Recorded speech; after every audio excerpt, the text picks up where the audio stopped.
Background noise. My name is Laura McFeely. I'm a program associate here at Interrise, and I work on the Emerging Leaders program. So Interrise is the national curriculum provider for emerging leaders. We hire all of your local instructors in your communities, and we also provide the curriculum. Mary Marshall will be leading our Module 1 webinar today. She has been an Emerging Leaders instructor in Seattle since 2013, and she is also an Interrise instructor support coach. She's very knowledgeable, so we're excited to hear what she has to say. Regarding logistics, I've muted everyone because we have a lot of people on the call, but if you would like to ask a question, if you just chat in your phone number, I would be happy to unmute you. You can also just chat in questions if you would like. So, Mary, do you want to take it away? You bet. Well, welcome everybody. I'm really thrilled that you're here today. I'm sure that most of you are probably current participants in the different classes, and I know we just finished our session 3, and so I'm waiting to see the first pass of the growth plans for all of my 20 participants this year. And I know this being my 4th year teaching this class, this is sort of the where some people really get it and others have sort of the deer in the headlights look. So I thought what we'd do today is at least give you some idea of what I think makes a good growth plan and how you can get started to create one that really actually works for your business. So what we're going to talk about today is what is vision, because I think there's a lot of differences of opinion on that, and so I try to make things really easy for people to understand. And then we also talk a lot about values because I think those have to be the foundation of your business plan. And then how do you identify your big goals? So that's where a lot of people get stuck, and then putting it all together. So I like to keep this pretty informal, so if you have questions about any of that, or, you know, as we're going through, just put them in the little chat box. McFeely and I will make sure to try to get those and answer those for you, because I want you to be leaving this with a better understanding of how to put yours together. Okay, so here we go. So the first thing that I like to talk about is mission, vision, and values. And these get confused a lot and get mixed up. So these are my definitions. They may not be everybody's definitions, but I try to, again, make things really simple. So mission answers the questions, why are we here and what do we stand for? You know, how are we doing what we do, and, you know, what's the point of it all? Vision, on the other hand, is the future that will exist if you succeed in your mission. And then the last one, values, are the beliefs at the core of your business that act as a compass to guide behavior and decisions for everyone in the company. And we'll talk a little bit more about each of these today. So if we think about definitions, vision is really that place that you want to be with your business. It's not the place that you are today. It's the place that you want to be in the future. And mission is what you do, and values are why and how you do it. So if you had all the resources that you had, when you think about your vision for the future, you have to think about, you know, forget about the constraints of today, but if I had everything I needed, you know, what would it look like? What if I had all the money? What if people were not an issue? I know it's small business size, this is a big issue. And what if you had all the customers you wanted? Because that would be a really different business than what you have today. And so when we think about visions for the future of our business, we want to think about that without constraints. So a client I had at one point was really having a difficult time seeing the vision because of all the constraints that he had today. And so I made him actually sit in his office and close his eyes. I had to say, look, you know, just pretend like you had everything you needed. What would that vision look like? And come to find out, it was a very different vision than what he had today. So, oops, I meant to move that forward and I didn't. So vision is the future that you're making. It's beyond the constraints of today and looking at what could be. A year from now, we will be X. And it's not, and you actually have to sit in the moment. It's about really being there and not just saying, well, we could do this or we could do that. It's about owning it. So what spins your jet? I know lots of you are practicing your elevator pitches, and there's a great book out there called Giving Your Elevator Pitch a Lift. And one of the things she talks about in the book is what spins your jet. And so that is just really what makes you want to get up to work every day. As a small business owner, and most of you have been going for at least 3 years or more, there are a lot of days you don't want to get up and go into that office. But yet there's something that keeps you going, and there's something that kept you going when you started. And so it's really those types of things that you want to absolutely think about. So I have a client who makes positioning systems for wheelchairs, and so theirs is maximum mobility for every wheelchair user.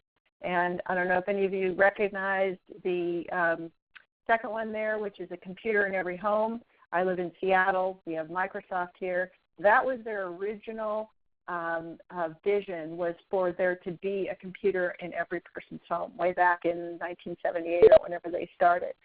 So that's a really powerful and compelling vision. A lot of people think to have these huge visions that need to be 4 or 5 paragraphs and, really has everything in the kitchen sink in it. And at times it's just as simple as a computer in every home.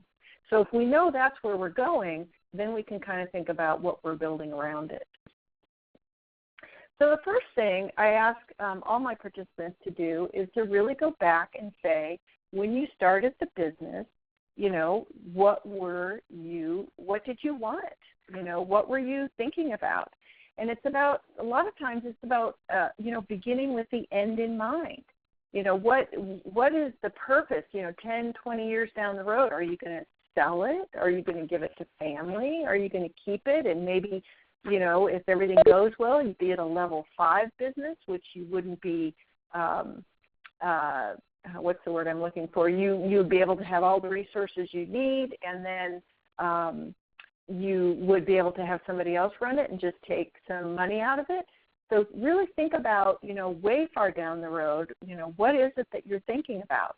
And, in your heart of hearts, what do you wish it looked like? You all have the benefit of having run your business for a period of time now, and I'm sure some things did not work out quite the way that you wanted them to. So what if they did work out the way that you wanted to? What was that when you originally started? Think about things like, where is the business physically located? Some of you may want to sell the business. Some of you may want to buy a business, buy a building. There's all different kinds of things. You may want to have multiple locations. You want to think about your organizational chart. Putting together a future org chart for your business is one of the most powerful things that people can do, because you need to say, okay, 3 years from now, I'm going to write down that my org chart looks like this. I'm going to be at this revenue, and this is how many people I have, and here's all the places that they're going to be. If you know that, you can work backwards and figure out some of the other things that you need to do. You need to figure out what you want your revenue to be, what you want your net profit to be. Who are your customers? What am I selling them? What's my role in all of this? Right now, you probably are wearing most of the hats in the business. At some point, you want to have just an executive management team. At what point is that? And how can I, grow people into roles that I need to in order to be not in doing everything that I am today? I'm sure for a lot of you, doing the course is about the first time that you are actually working on your business versus in your business. And so maybe what you want to be doing is spending half your time working on the business. And also maybe you only want to work a couple days a week. So those are all things that you could put, into your visioning. The other thing is about, what do you want to leave? What legacy are you leaving? Are you maybe going to leave the business to your employees? Is there, particular something you want to solve, like curing cancer, or, something maybe not quite so big? But those are the kinds of things that you want to think about. And it's really, really important during this visioning process to act as if. You have to act as if all of this is completed. And it's take away every single constraint that you have today and put it into the future. And that becomes a vision that we can actually build something around. So let's see, values. So let's talk about those a little bit. Now, I've also written a book. It's called The Entrepreneurial Puzzle, Putting Together the Pieces. And there's a lot more detail about some of the things I'm going to talk about, which at the end I'll show you that. But I'm going to give you just a brief thing on values because I believe it's one of the things that as entrepreneurs we forget about. And if your business is not built on solid values and you communicate those values and understand what they are, it's really hard to build everything out from it. So think of it as the very base level of your organization. So if we look at the definition in the dictionary, value says a person's principles or standards of behavior, one's judgment of what is important in life, or a synonym is principles, ethics, moral code, moral standards, and codes of behavior.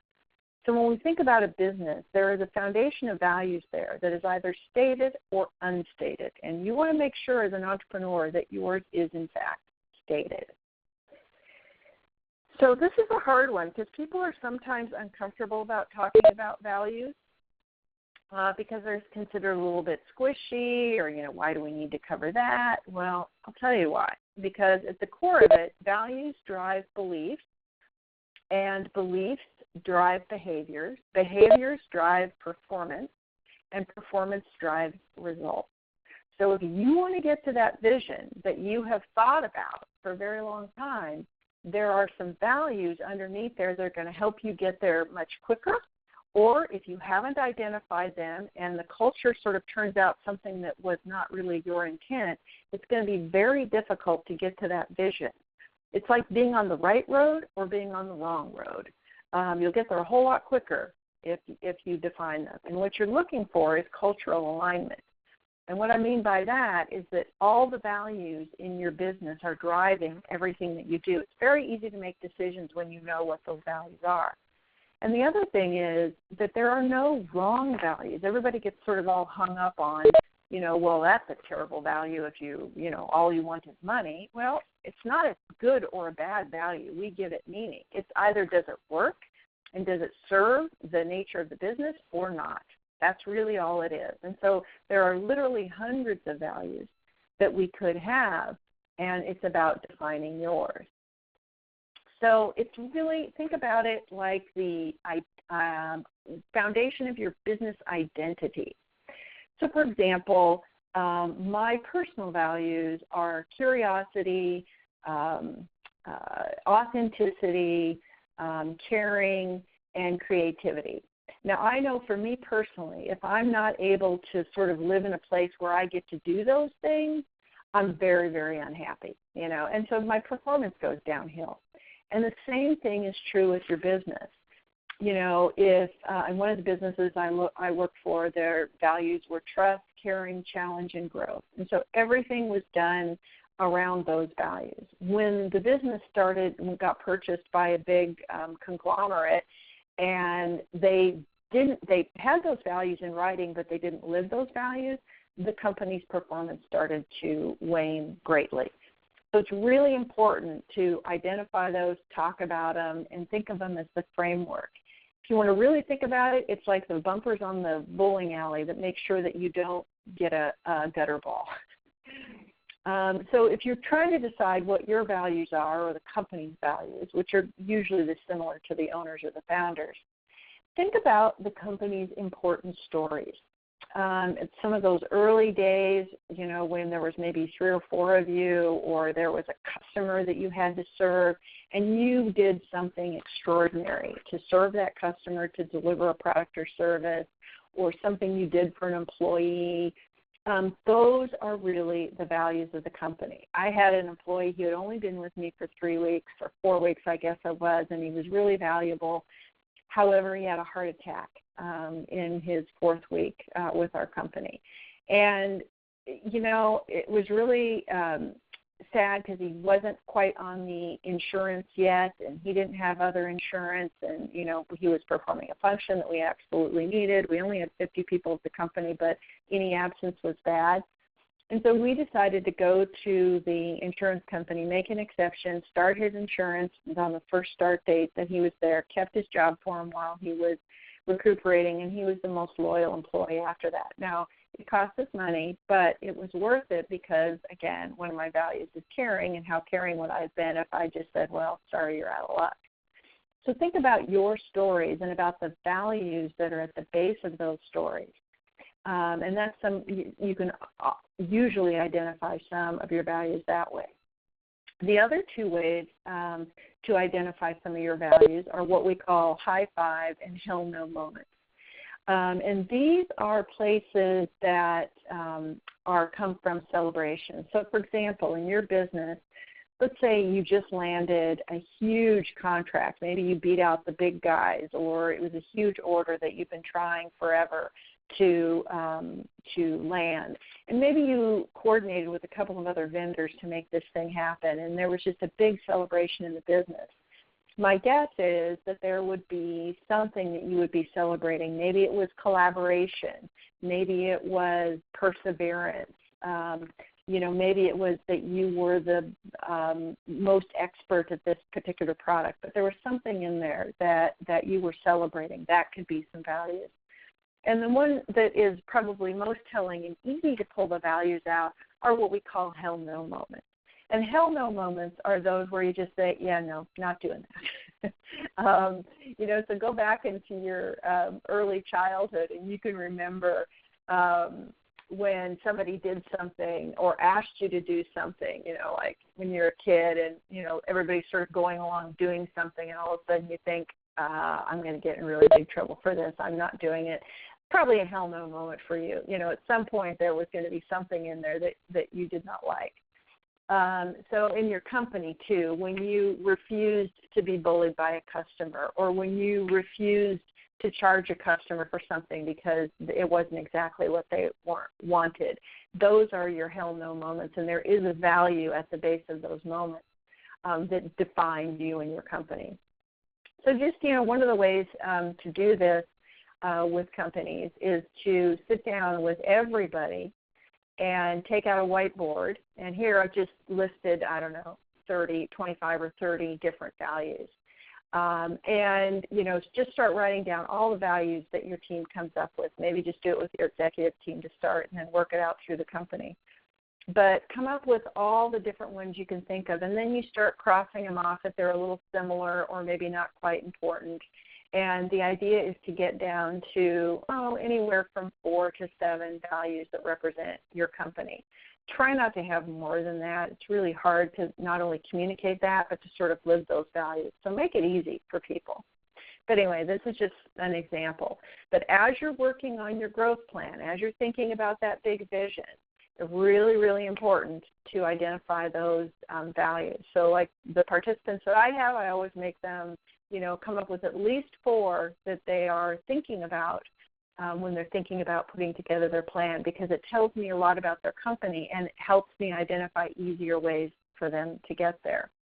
The other really important thing is once you come up with the word that, collaboration or innovation, come up with a sentence or two that defines it for you, because it's not, the word innovation can mean many, many different things to many different people. So just make sure it means something that you want. When you bring people on board, you teach them about your values. You make decisions based on your values. But it really starts to define who you are. It's also really important in your branding and marketing for the company.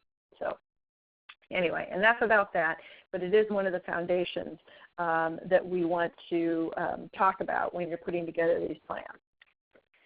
So now we're going to get to a concept that I like to talk about when we're putting together these growth plans. Because right now you're looking at this going, this is a huge strategic plan. I've been through 2 or 3 classes.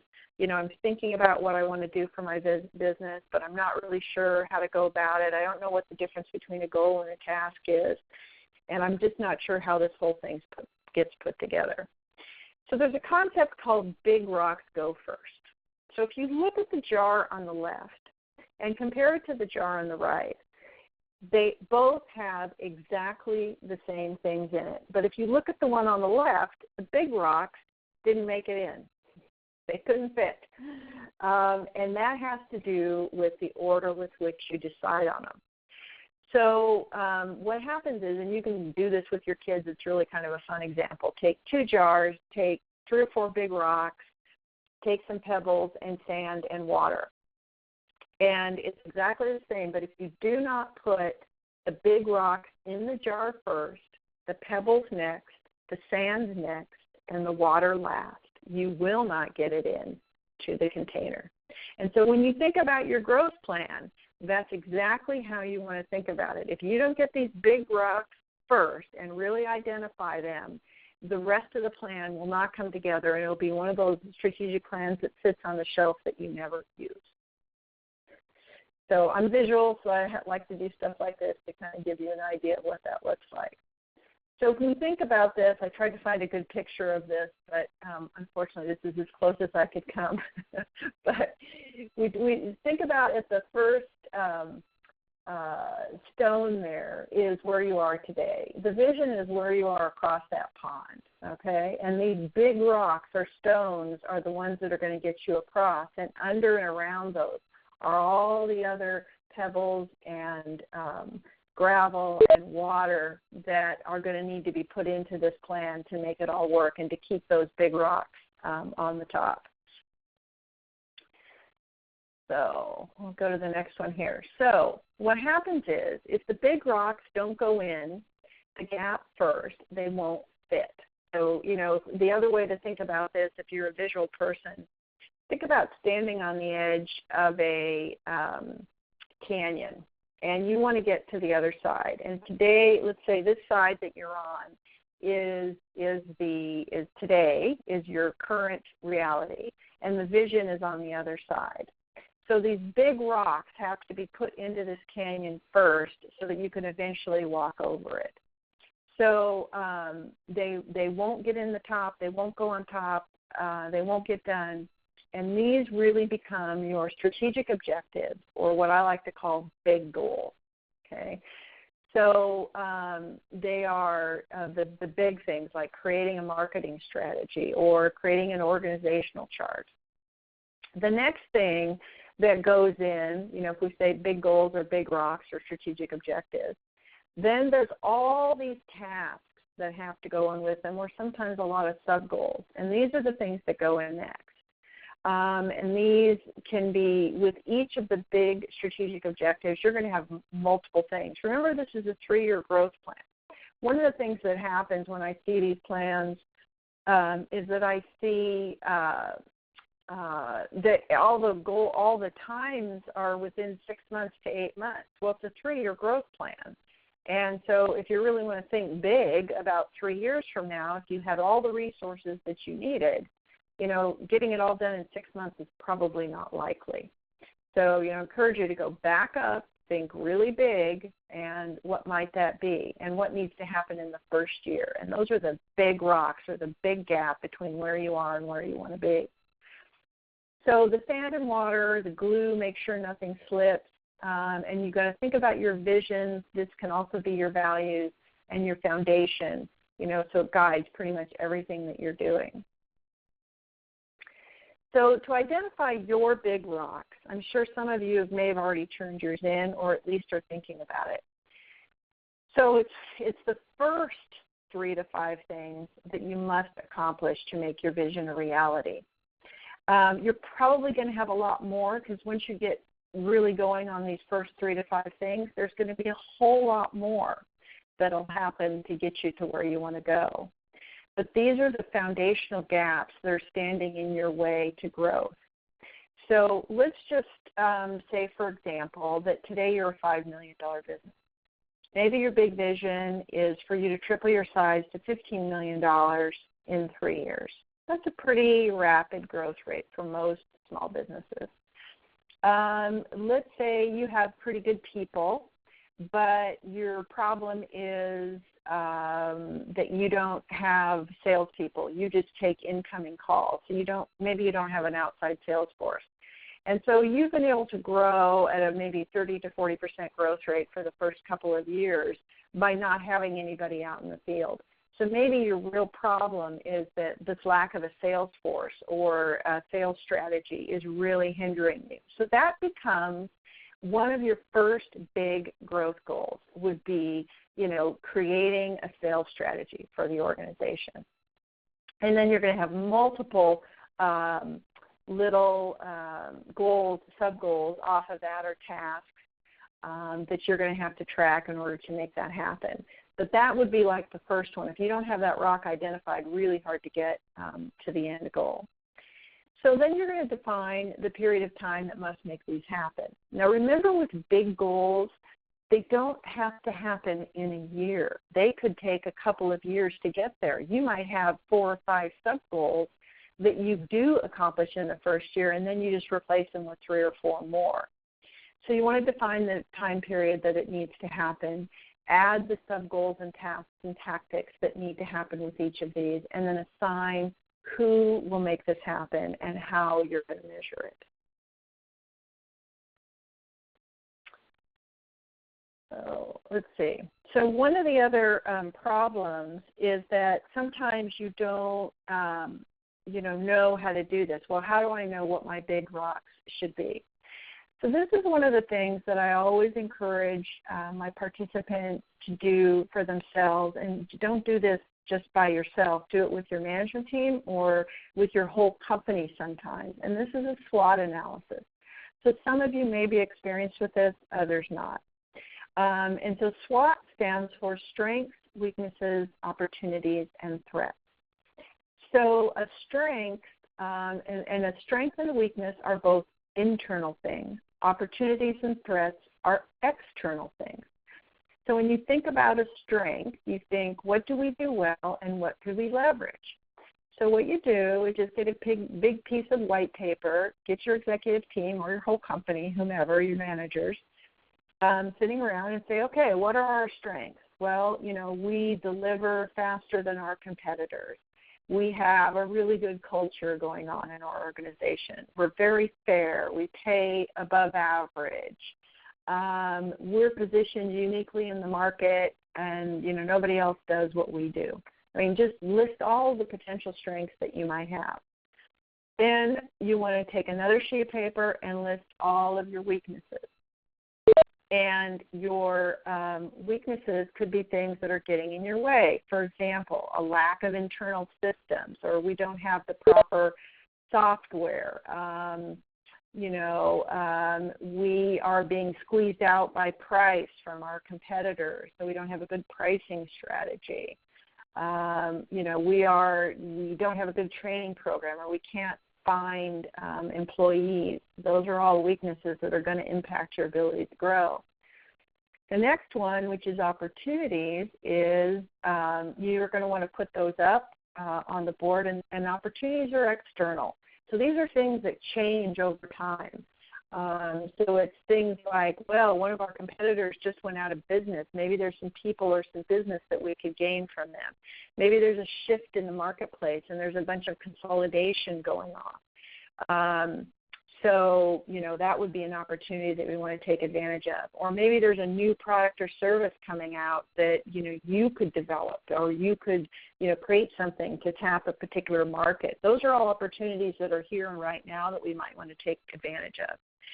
Or threats. These are also external, and these are things that might get in your way. For example, if there was legislation that was coming up that was going to impact your business. One of the wheelchair manufacturing company I told you about, one of the things that is an external threat for them is that they get a lot of their funding through Medicare or Medicaid payments. And so Medicaid left off half of their products on the reimbursement sheet, effectively cutting those out of that particular market. So they quickly had to figure out how to sell directly to the end consumer who was willing to pay for those things but wasn't going to get reimbursed by Medicaid. So that was a huge threat. So as you think about your growth plans and getting your growth plan started, do this SWOT analysis, and I definitely recommend that you want to do this at least once a year with your organization. One of my participants, my first-year participants, they had about $1.5 million business, and he was really struggling with his growth plan. What was he going to put in there? You know, what were the problems? And the scenario was there was 3 partners. They were equal partners. They all had different roles in the company, but nobody was really in charge. Now, the one guy that was in the class was just simply in the class because the other 2 partners didn't want to go. So he kind of drew the short straw, I guess. So when we sat down and he sat down with his other managers and they did the SWOT analysis, they decided that they really had to decide on roles. So for them, it was creating an org chart that worked for the future for the organization. So the first thing they did was say, okay, we are still 3 equal owners, and ownership is one thing. Let's set the ownership aside. That's never going to change. But as we're running the business, what are the roles that each of us can play? And the guy that was in the class, they nominated him as CEO. So he was going to be functioning in the CEO role. One of the other guys was going to be functioning in the role of CFO. And the third guy was going to be functioning in the role of operations manager. Essentially, they had guys out in the field. And so when they got that clear, they decided, okay, that's one of their, big rocks. They had to create this organizational structure, and they had to figure out training programs for the guys in the field, and it just ended up having a ton of other sub-goals off of that, but that was a big one. The other one for them when they did the SWOT analysis was they realized that they had a lot of leads coming in. They paid for a lot of leads. They thought they were doing marketing, and the bottom line was the leads were terrible. They weren't following up on them properly, and so all this money that they were spending on marketing was not generating business for them at all. So they had to go back to the drawing board and say, okay, what is it that we want? How can we, take this money that we're spending on marketing and do a better job at it? So anyway, that became their second big rock, was to create a marketing strategy. And within that, they came up with a whole bunch of things. And then in the third one for them in this particular business was systems, because a lot of the systems internally did not talk to each other. They did not have a good project management software. So those were the 3 things that they came up with. Now, the good news for them is that at the end of literally the first year, it was like 6 months into the first year after the plan was completed, they had blown the 3-year plan out. And so they had doubled their sales just by focusing on these 3 things in their business, figuring it out, tapping into the market. And so they did another SWOT analysis. They added a bunch more to their plan. So bottom line is that they went from 3.5 years ago being $1.5 million to today they're $14.5 million. And it really started with identifying these big goals, doing a SWOT, and then being really diligent about continuing to sort of rinse and repeat the plan. So once you've done your SWOT and kind of thought about some of the big things that you could do, I've just jotted down some of the ones that I've seen over the 4 years that tend to be the most common for small business. So as I just mentioned, a marketing strategy. Okay, because a lot of times, we think we are, sales and marketing are not the same things, by the way. Those are 2 separate strategies, and they're 2 very different approaches. Marketing, in my mind, is, about dressing up the baby. Let's make them pretty so that they get picked in the contest. Sales is about actually getting somebody to buy the baby. So very different things. So a marketing strategy is, could be brand. It could be, how do we get people to know about us? It could be a social media strategy. Anyway, it's all about the presentation of the business or the outward focus of the business. A financing strategy. Most of you, if you had all the money in the world, would not have a lot of problems with a lot of different things. So maybe there's a finance component to it. Maybe you don't have a line of credit, so you need to figure out how much do we need and how do we go out about doing that. So you're going to focus on a financing strategy. Maybe you're going to buy a building, or maybe you're going to expand rapidly, and so your plan needs to look good to a lender so that you can come up with a financing strategy. Future org charts are something, whether or not people are your problem in your organization, having a future org chart is really powerful for most businesses.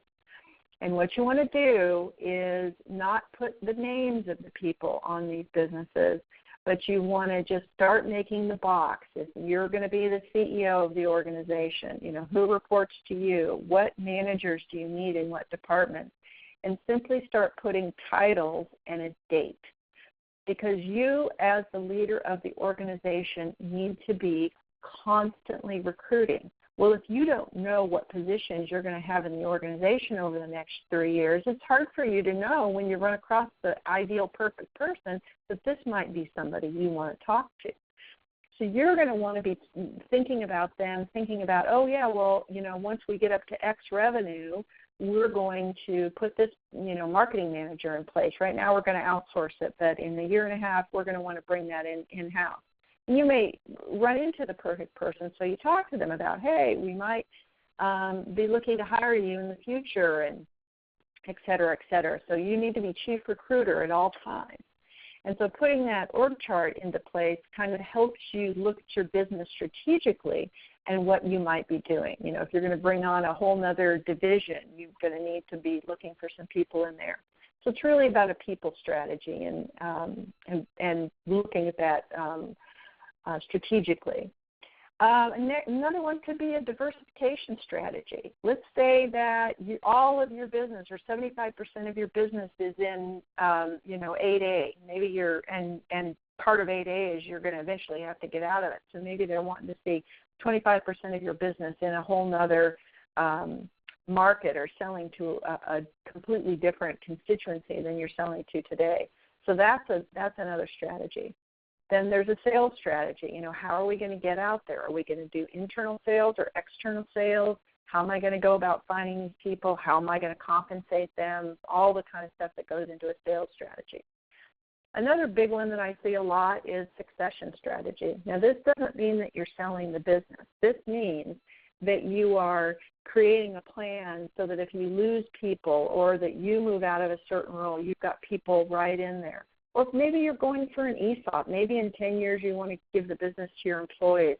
You need to start thinking about that now, and what do we need to do today? Or maybe it's, that you're going to be preparing some of your kids to take over the business. So that could be one of your big goals. Another one might be finding some other strategic partners. When you're a small business, doing less than a couple of $1 million, it's really hard to have all of the resources to do what you need to do. And lots of times there are other strategic partners out there that are willing to help you, such as, very large businesses. Like here in Seattle, we have, Microsoft, Amazon, Starbucks, Nordstrom's, Costco. All of them have partnerships that they'll partner with small businesses, and they've got set-asides for them to help them. And so it's about identifying those strategic partners to help you grow your business. How do I want it to look? So that might be one of your big rocks. A lot of people, especially like here in Seattle and some of the other bigger cities, are having a heck of a time training and hiring people. Because we can't find the people that we need, so are we going to train them? So it's about coming up with those plans that let you bring people in the door who don't necessarily have the skills that you need right away, but you're going to go ahead and train them, and that can be, especially in the trades, really important to have that in place. And so one of the things to think about is what does that look like for us? And maybe you have your hire, what do I always say, hire for values, train for skills. Maybe that's the base of your training program. And then another one just to throw out there is an operational efficiency plan. Maybe, operations in the back of the house are really messy, so you've got to come up with systems and processes that work for your business. Let's see, we've got a question over here. It says, if you identified you need marketing strategy, how do you go about figuring out what a successful marketing strategy should look like, especially when there's so many different marketing options, which can be costly and not successful if you have fatal consequences. Got it. Okay. So that's a great question, and I'm just going to divert a little bit from the slides here to hopefully give you something to take away. There's 4 major components when you're thinking about marketing or positioning your businesses. So there's positions, I guess, you could take. And one of them is first. And so I'll just go through 4 of them, and I'll talk a little bit about each. So it's called first, best, most, or only. Okay, so first to market means that we were the first people that did this. Now, you can only market that particular strategy for a short period of time because eventually somebody's going to copy you. Best means that you are simply the best. So you're always going to go out there and market yourself as the expert. Okay, so that's a position that you're going to take. Most means you're the biggest. So for most small businesses, this is not a place we can go. It's not a place you want to go because if you are the biggest, you're almost always going to be competing on price, and that's not a safe place for most small businesses. And then there's the only. If you happen to be one of those, only, we're the only people that do this particular thing. In my class last year, I had 2 people who were literally the only people who did what they did. That's a really easy strategy because you don't really have to do too much. So the first thing with the marketing strategy would be to decide which of those positions are we going to stake out. Once you've decided which position you're going to stake out, then what you want to do is say, okay, what's the best way to reach the core target market? And when you go through your sales and marketing section in the course, you're going to get a lot more information as to how. What you need to know now is that, okay, I need to define this. And so the other really important thing is about identifying these big rocks. Do not worry about having all the details of them figured out right now. You're going to get tons more information as we go through the rest of the course that you're going to continue to add on to it. But as far as the marketing strategy and which of the different things you want to try, take your position first, figure out who your customers are, where your customers are, and how are they best reached. Maybe social media is the way to go, maybe direct salespeople, maybe print advertising, that can be looking at other industries, but identifying those things first as a part of an overall marketing strategy will help you. And once you go through, which is Module 3, so classes 7, 8, and 9, you'll get a ton more information to add to this. So hopefully that helps answer your question a little bit. Let's see. We'll go to the next one here, which is just kind of an example of a big goal.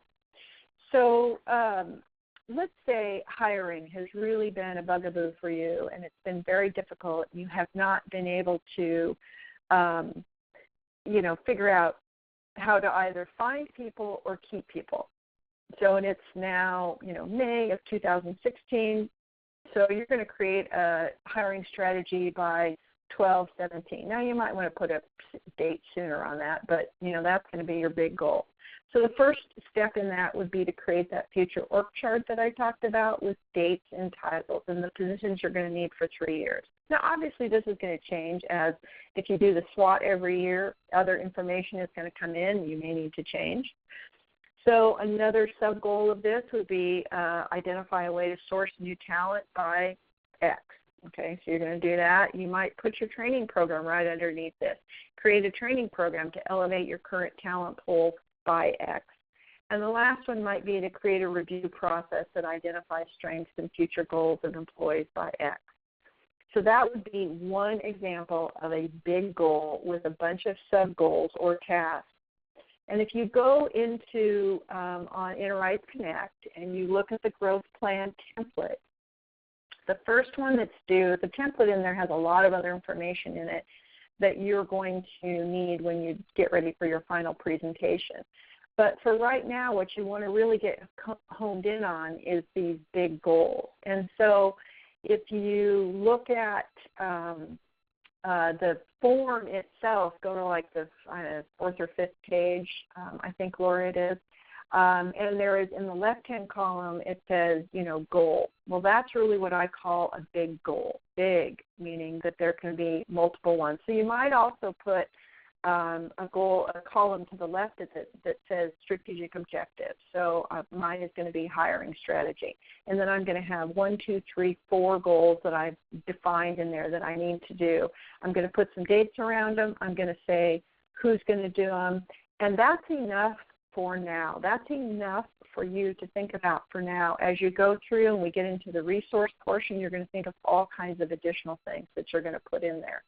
But essentially what you're doing is creating a working plan that you're going to move forward with. With each task, because you have to turn this growth plan in, 3 times before your final. And the idea is the instructors will give you feedback on each of those. You know, are those really the most important things to be working on your business? Is that the foundation that's going to help you? And at this point, it's just a guess for you. Here's the 3 things I think I need to talk about, or the 3 big goals that I need to work on. And then you're going to flush it out with a whole bunch more information as you go through the course.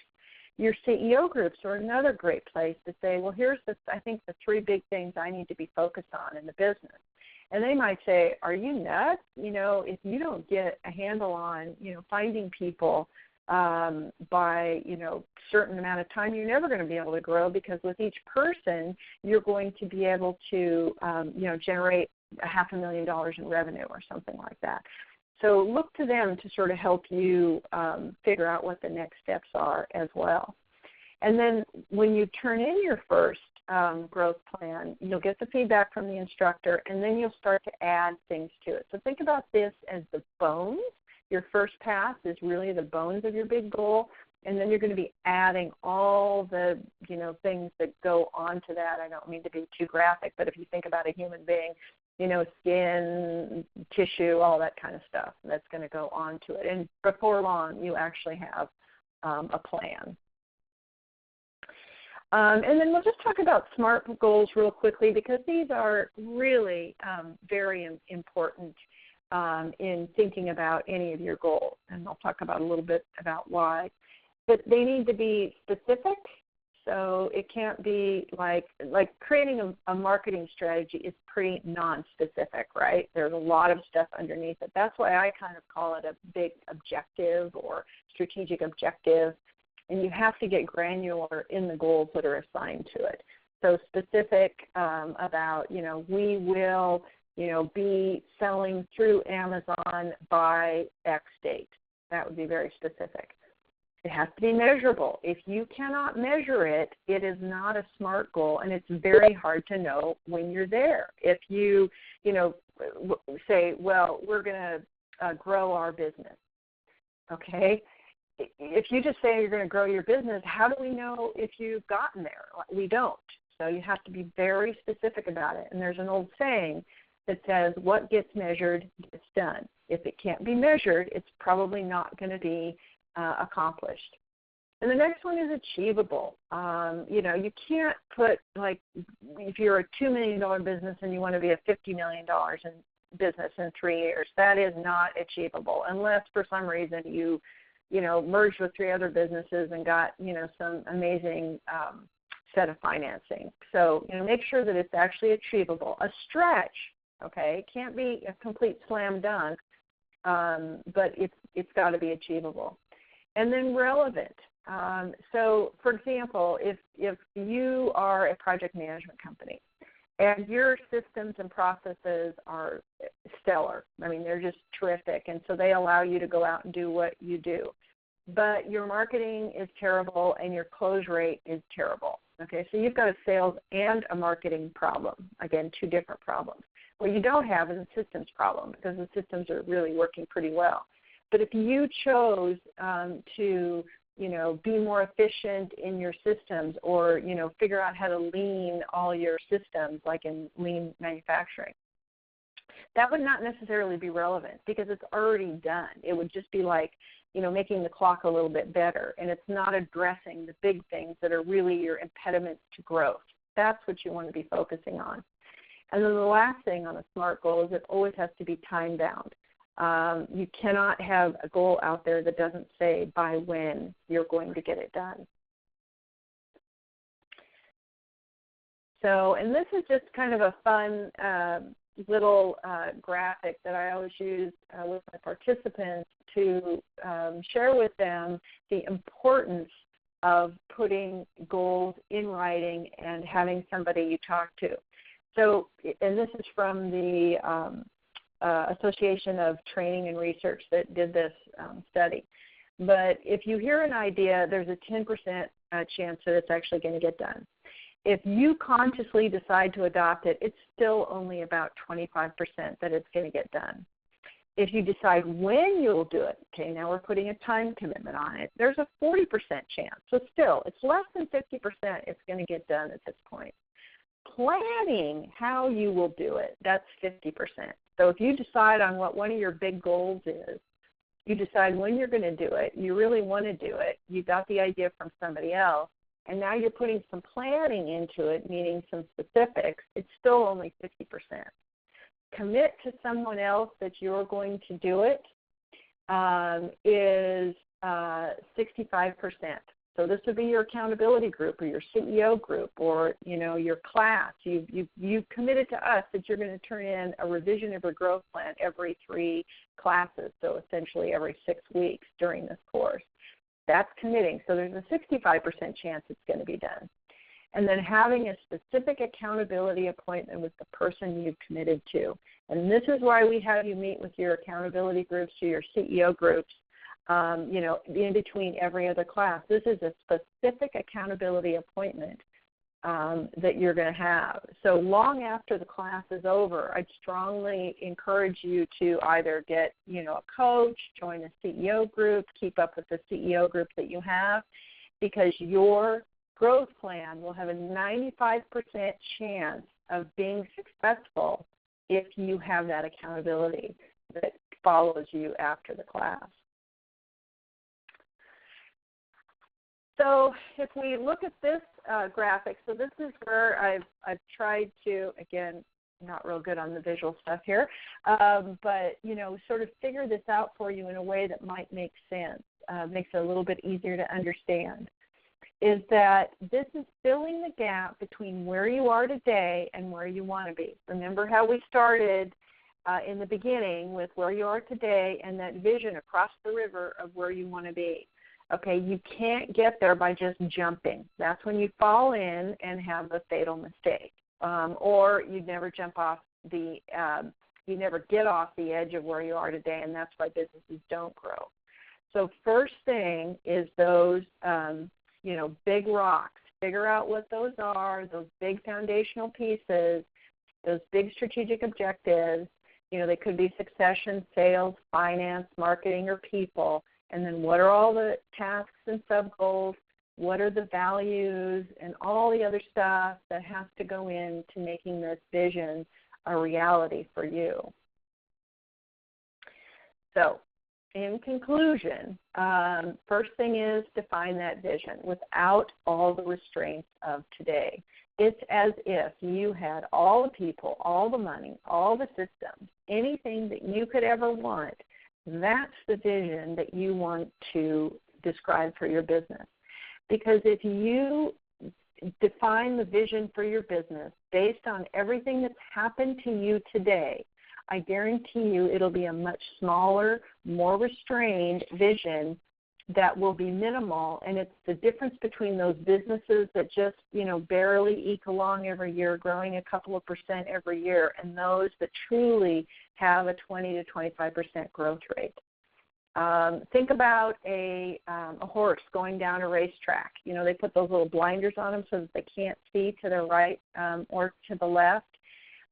You want to take those blinders off. Okay, you do not want those blinders on because you want to say, I can do anything that I want. Next thing you should do is define your values. They will guide your behavior. And businesses who have a very solid core of values grow. The ones that don't are always trying to figure out what's going on in the company. Why are we not achieving what we're achieving? And you're dealing with all the little crummy behaviors that employees give you that you really just go, wow, running a business would be great if it weren't for all these employees. You don't want to have that happen, okay? You want to have employees that share the values of your business, because growing it is much, much easier. And so then you want to create your big rocks or your goals, those big things that need to be accomplished that are the first things that are in your way. And some of you might be saying, well, quite frankly, we need all 6 of those or 7 of those. Well, you may, okay? You may need a lot more than just 3 or 4, but start with the first ones. If you don't have solid systems in place, it's very hard for you to serve your customers. So that may be something. If you can't find the people, that's going to be one of your first ones. If if nobody knows about you, marketing could be one of your first ones. So just think about what are the most important ones to do first. And then remember, it's a 3-year growth plan, so you will add other things on. Create your tasks and sub-goals and make everything SMART. Now, many of you are going to be going into the next session, which is the finance section, which for most of us is not the most fun. However, here's the fun part about it, is you're going to get to create a dashboard for yourself. And your dashboard is really going to tell you, how am I doing, and predicting how you're going to do into the future. So when you go into that section, you're going to want to figure out how you're measuring all this stuff, what your dashboard looks like, so that you know, okay, I can put a little bit more money into marketing, or, boy, if I hire one more salesperson, that's going to net me X amount of revenue. That's really something I want to do. So think of it as a way to, understand the metrics of your business. Because right now you've been flying this plane without really understanding a lot of the controls. But you're already up in the air, okay? So wouldn't it be nice to understand what's on that dashboard? And so what you're going to be doing is creating that dashboard that you understand, and well, if I give it a little bit more lift here, I'm going to go higher, or if I bank to the left, I'm going to go left. So whatever it might be, it's creating that dashboard for you. And then as you go through each different module, you're going to create a solid foundation without any gaps. You're going to add, oh, no, we're going to, spend X amount of dollars on social media. Well, I'm going to, pay for some of the click-through ads. That's where I'm going to put my money. Well, I'm spending up way too much money on all trying to get new customers. I'm spending 90% of my money over here, and I should be spending 30% of my marketing dollars on my existing customers. Or maybe this is a customer base that I'm spending a lot of time on, and I'm not making any money on it. So as you go through your finance section, you'll figure out, where you are making or aren't making money and who those customers might be. And once you've kind of worked through all of those resources, you'll get to the very end, and your vision will actually become reality. So think about the first task that you have here as really just the bare bones, but getting your foundation solid with your values and getting those big rocks created. Nothing else will happen if you don't sort of get that solid foundation. And your instructor and the material can really help you as you go through this. Okay, so that's pretty much everything I had to share with you all today. I do have a lot more stuff in my book. It's on Amazon. And I'm happy to answer any questions that you might have, either, here on the call. We still have about 30 minutes. Or you can email me at the mary-marshall.com, and I'm happy to I guess my email isn't up there. So, yeah, it's mary@mary-marshall.com. But anyway, happy to answer any questions that you might have. And I think there is going to be a recording of this, is there not, Laura? Yep, I'll be posting the slides and the recording on Instructor Connect. And okay. We do have a few questions that came in through the chat function. Okay. So regarding SMART goals, someone asked how to realistically pick time frames. Yeah, so that's a really good one. When you're thinking about SMART goals, first of all, you have to think about what sort of resource does this goal take. So if it's a money resource, that might define, when that SMART goal can happen. If it's a people resource, sometimes it takes a whole lot longer to find good people than we think. So one of the things, like the example I used of one of my participants from the very first year, they were very, very conservative because he liked to win. So he, put his goals way out there, and he actually revised that plan about 3 times before he even got to the end of class, because he kept saying, well, we can do this. With a little bit of money, we could do this. So, you will have a comfort zone depending upon your risk tolerance that might, tell you where you want to put that out there. But I would say it's resource dependent, and then dependent upon your tolerance for, taking a little bit more risk or a little bit less risk. The important thing is to just have it, and as you start going down, you might say, oh, there's way more factors in here than we thought. I'm going to have to push that date out. Or you're going to say, I overestimated this, and we're going to be able to blow this thing out really quickly. The important thing then is to revise it and then put the second piece of the plan or the second phase in that you need to be doing. Because if you guide everybody in the organization towards those goals, a much better chance of getting there. Great. And we had another question. Someone said that they already have a sales plan, but they don't have a formal marketing plan yet, and he was wondering if that's putting the proverbial cart in front of the horse. Well, it can be, and I generally recommend that you have both and you do them concurrently. So it's good that you have the sales plan, but you're going to need a little bit of help with a marketing plan. So that may be one of your big goals that you put into this growth plan. Who are we? How do we talk about ourselves? How is my sales team talking about us, and are they all on the same page? How are we going to market? What market are we going to? So I would just simply add that to your growth plan. And try not to let the salespeople get too far out there so that you don't have to roll them in back with some changes to your plan. And then we had one short question from the very beginning. Someone just missed the name of the elevator pitch book that you mentioned and wanted to know what it was called.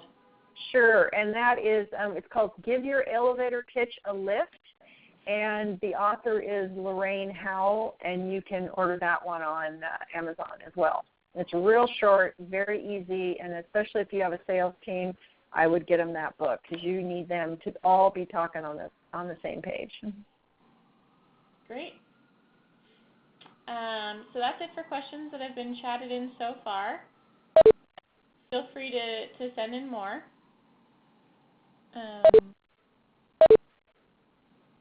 Okay, let's see. Any more? Oh, we've got one more in there. Oh, no, that was the same one. Yeah. All right, so. Okay.